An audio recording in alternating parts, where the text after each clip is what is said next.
उत्तर प्रदेश में इंतखाबी जंग के पहले मरहले में रियासत के 11 अजला की 58 सीटों पर 10 फरवरी को पोलिंग होनी है। गुज़िश्ता असेंबली इंतखाबात में बीजेपी ने इन सीटों पर बेहतरीन कारकर्दगी का मुजाहरा किया था।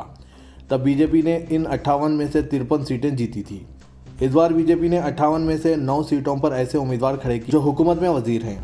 मेरठ की हस्तिनापुर असेंबली सीट पर बीजेपी ने दूसरी बार फील्ड कंट्रोल के वजीर मुमलिकत दिनेश खटक को मैदान में उतारा है। दिनेश खटक 2017 में मेरठ की हस्तिनापुर सीट से एमएलए बने थे।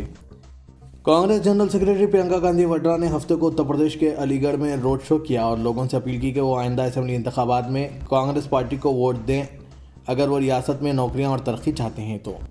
अपने हरीफों पर सख्त हमला करते हुए प्रियंका गांधी ने कहा कि कांग्रेस के अलावा तमाम पार्टियां एक ही किस्म की सियासत कर रही है।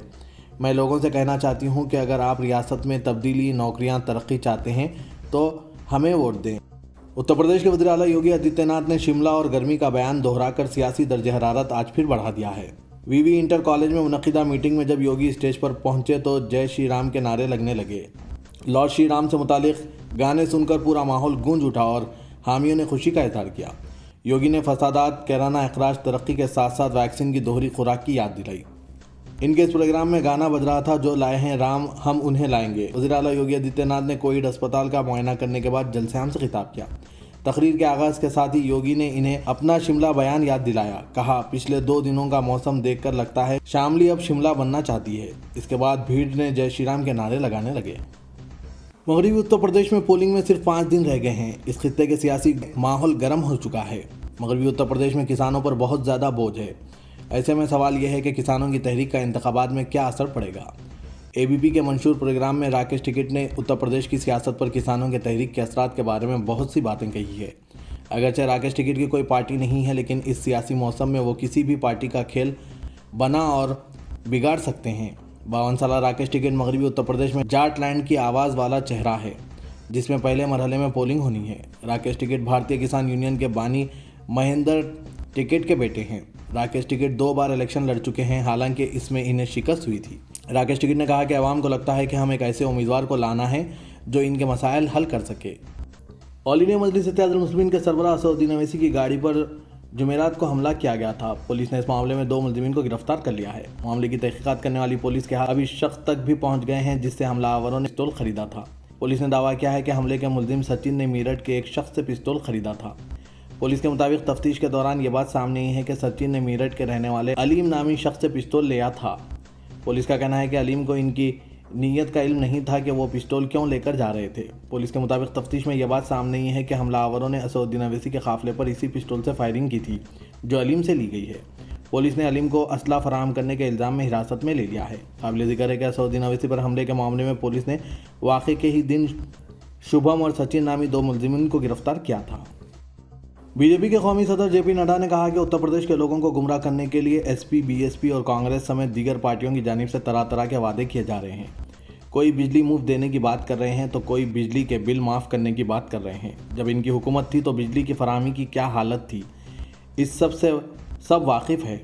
जो बिजली नहीं दे सकता वो मुफ्त में बिजली कहाँ से लाएगा, समस्या बालातर है। जेपी नड्डा हफ्ते को मुरादाबाद नगर असेंबली सीट से बीजेपी के उम्मीदवार रितेश गुप्ता की हिमायत में एक इंतखाबी रैली से खिताब कर रहे थे। उन्होंने कहा कि बीजेपी वाहिद पार्टी है जो रिपोर्ट कार्ड लेकर अवाम के पास जाती है कि हमने ये वादा किया था और इतना काम किया है। दूसरी जमातें अवाम से वादे करके भूल जाती हैं। उन्होंने कहा कि एसपी और गुंडे एक दूसरे के मुतरादिफ हैं। एसपी का कारकुन बनने के लिए गुंडा होना पहली शर्त है। उत्तर प्रदेश इलेक्शन अपने उरूज पर पहुंच चुका है। इस इलेक्शन में मुख्तलिफ नवियत की कई दिलचस्प खबरें सामने आ रही है। कभी किसी गांव में किसी लीडर के बाइकआउट की खबर आती है तो कभी आवारा जानवर किसी की गली के कोने में घुस जाते हैं। हाल ही में कौशाम्बी का मामला सामने आया है, जहां रियासत के नायब वज़ीर आला केशव प्रसाद मौर्य के स्टेट से कई लोगों को बीजेपी में शामिल करने का ऐलान किया जा रहा था। डिप्टी सीएम खुद बीजेपी में शामिल होने वाले लोगों का ज़ाफ़रानी हार पहनाकर इस्तकबाल कर रहे थे। इनमें से एक नाम मुंसिब अली उस्मानी का भी लिया गया जो कौशाम्बी ज़िला पंचायत के रुकन हैं, लेकिन बाद में मालूम हुआ कि मुंसिब अली का नाम ज़बरदस्ती लिया जा रहा है। मुंसिब अली के मुताबिक जिस वक्त ये प्रोग्राम हो रहा था वो प्रोग्राम सिरातू में भी ज़्यादा दूर नहीं था। मुंसिब अली कौशाम्बी ज़िला पंचायत के रुकन हैं जिनका ताल्लुक़ पारस से है। ऑल इंडिया मजलिस इत्तेहादुल मुस्लिमीन के सरबराह और हैदराबाद के रुकन पार्लियामेंट असदुद्दीन ओवैसी पर फायरिंग करने वाले मुलजिम ने पुलिस के सामने अपने एतराफ़ी बयान में कई इंकशाफात किए हैं। शूटर सचिन शर्मा ने अपने एतराफ़ात में कहा कि इसने कार के निचले हिस्से से गोलियां चलाई थी, लेकिन ओवैसी ने गोलियां चलती देखकर खुद को छुपा लिया। सचिन ने कहा, अगर ओवैसी ना देखते तो मैं इन्हें मार देता। सचिन ने इतराफ़ किया है कि वो ओवैसी को कत्ल करके बड़ा लीडर बनना चाहता था। उन्होंने इतराफ़ी बयान दिया है, मैं सोशल मीडिया पर ओवैसी का बयान अक्सर देखता और सुनता था। इनका बयान मजहब की सियासत की अक्कासी करता है। मैं खुद को एक मुहिब्बे वतन और मुहिब्बे वतन हिंदू समझता हूँ, इसलिए मैं इनके और इनकी पार्टी के खिलाफ दुश्मनी पैदा की। उत्तर प्रदेश में वोटिंग की तारीख करीब आती जा रही है। वहीं उम्मीदवारों की हिमायत में वोट मांगने के लिए स्टार मुहिम चलाने वालों की सरगर्मियां भी बढ़ गई है, लेकिन कई मुकामात पर इन्हें मुखालिफत का भी सामना करना पड़ रहा है।